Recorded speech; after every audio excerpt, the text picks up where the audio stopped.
Hello साथीहरू, सन्चै हुनुहुन्छ? अनि म पनि एकदमै सन्चै छु हैन। फेरि पनि हजुरहरूलाई मेरो मिनी ब्लगमा स्वागत छ।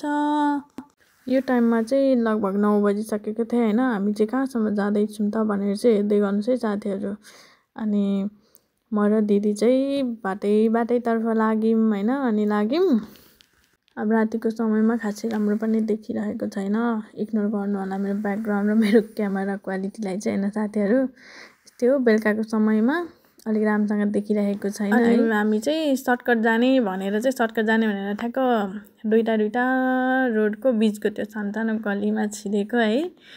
अनि बल्ल पार्क निस्केको थियौँ। पार्कबाट फेरि यता हो भनेको थिएँ मैले। दिदीले फेरि त्यता बाटो छैन यता हो भनेर हामी चाहिँ कन्फ्युज हुँदै आएको थियौँ। झन् बाटो बिर्स्यौँ हामीले। अनि हामी हरायौँ, किनकि अब यता हेर्नु नि सेम, उता हेर्नु नि सेम, एउटै बाटो देखिरहेको थियो क्या हैन। अनि जता हेरे पनि एउटै बाटो देखेपछि त घुमेपछि त्यहीँको घुमे भयौँ। अनि त्यसपछि अनि दिदीले चाहिँ मलाई अनि भन्दै हुनुहुन्थ्यो कि अब रातभरि घुमाउने भयो भन्दै हुनुहुन्थ्यो। अनि मैले चाहिँ जता गए नि पुगिन्छ है, यो त गाउँघर जस्तो होइन, यहाँ त जता निस्के नि जसरी नि पुगिन्छ पो भन्दै दिदीलाई फकाउँदै लिएर आइरहेको थिएँ होइन मैले चाहिँ।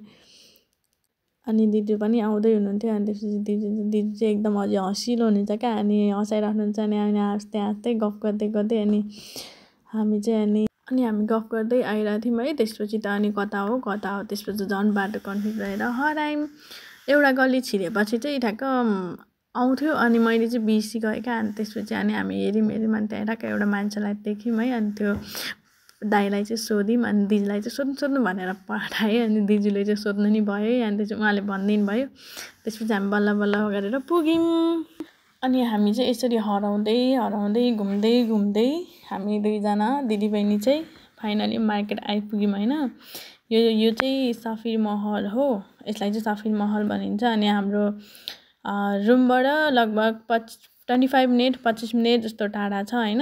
अनि हिँडेर आउँदा चाहिँ 25 मिनट लाग्छ, तर ट्याक्सीमा गयो भने चाहिँ एकैछिनमा पुग्छ, 5 मिनट पनि लाग्दैन। सधैँ अब बेलुका आएर रनिङ जाने बानी। अनि त्यसपछि अब मार्केट जाने भनेपछि अब रनिङ जान टाइम हुँदैन नि त, त्यही भएर चाहिँ अनि हामी हिँडेर आएछौँ। अनि ठ्याक्क अब पहिला सुरु त पैसा झिक्नु पऱ्यो, किनकि हामी यो मार्केटमा चाहिँ महिनामा एकचोटि मात्रै आउँथ्यौँ क्या। एकचोटि मात्रै, अब किनकि स्यालेरी आएको दिन आउँछौँ। अनि रासनहरू किन्नको लागि मात्रै आउँछौँ, किनकि टाढा छ नि त त्यसैले। अनि स्यालेरी आएपछि चाहिँ अब एकछिन खुसी हो, त्यसपछि अब एकैछिनमा फेरि यता गर उता गर अब होइन। पैसाले मान्छेलाई कहिले चाहिँ पुग्छ र। अनि यस्तै हो साथीहरू। अनि अब के किन्छु त हेर्दै जानु है त। अनि हजुरहरूले मेरो भिडियो हेर्दै हुनुहुन्छ भने सब्सक्राइब गर्नु चाहिँ नबिर्सिनु, सब्सक्राइब चाहिँ गरिहाल्नु होला। अनि योभन्दा अर्को ब्लगमा चाहिँ म एकदम राम्रो ब्लग ल्याउने कोसिस गर्छु होइन। योभन्दा पनि बेटर कोसिस गर्दैछु। हजुरहरूले साथ दिनुहुन्छ भन्ने आशा राख्दै होइन। अनि यसरी चाहिँ हामी एटिएमको काम सकेर अनि त्यसपछि हामी लाग्यौँ मार्केटतर्फ। अनि महल चाहिँ ठुलो छ होइन, त्यही भएर चाहिँ म चाहिँ म्युजिकमा राख्छु, हजुरहरू हेर्दै जानु होला। अनि नेक्स्ट ब्लगमा भेटौँला साथीहरू।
मैले देखेँ के म अर्को 1 वर्षपछि टक्क मैले भगवानको फोटो देखेको क्या होइन।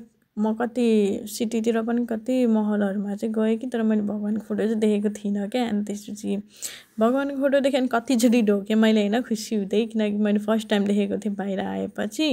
किन्छु किन्छु भनेको थिएँ तर पाइरहेको थिइनँ, तर पाइन्छ होला तर मैले चाहिँ देखेको थिइनँ होइन। अनि देखेँ 81 अनि म चाहिँ कति खुसी हुँदै हेरिरहेको थिएँ क्या। अनि हेर्दै जानु होला। अब चाहिँ हामी लास्टमा पुगिसक्यौँ, भिडियोको अन्तिम पुगिसक्यौँ। साथीहरू माया गरिदिनु होला होइन, हेरेर पुरा भिडियो हेर्नु होला अनि सब्सक्राइब गरिदिनु होला।